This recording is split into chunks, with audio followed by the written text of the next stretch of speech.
Kayo po ba'y laging problemado mga bossing ko?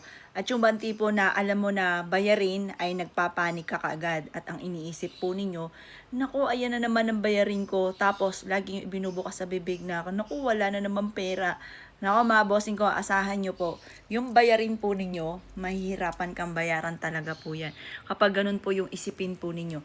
Alam nyo po ba mga bossing ko, once na ang lagi nyo sinasabi, walang pera, mahirap na bayaran, sobrang laki, ayan na naman. Parang yung isipan po ninyo, pinupuno po ninyo ng negatibo. Bagamat totoo talaga na alalahanin po yan, pero hindi po yan nakakatulong mga boss. Yan po yung napagdaanan ko na.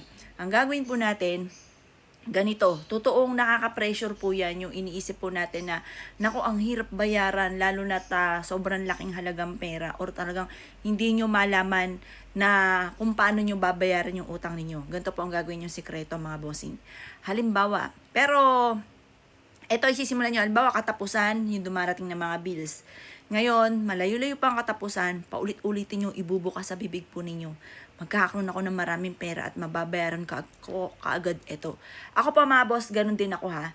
Meron pong, halimbawa, may alam akong babayaran. Malayo-layo pa lang po ito. Lagi ko po mga bossing sinasabi, mababayaran ko rin yan. Or kaya may darating sa akin malaking pera. Mga boss, nagkakatotoo po lahat po yun. Lagi pong may mga dumarating na hindi ko inaasahan na biglang nagkakaroon ng pera, yung mga ganun mga bossing.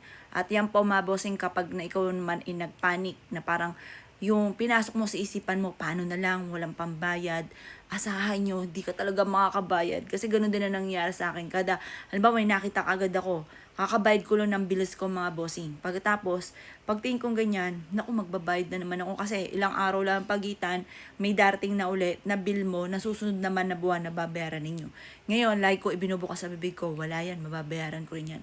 May darating sa akin malaking halagang pera, mababayaran ko agad yan. At nangyayari po yun.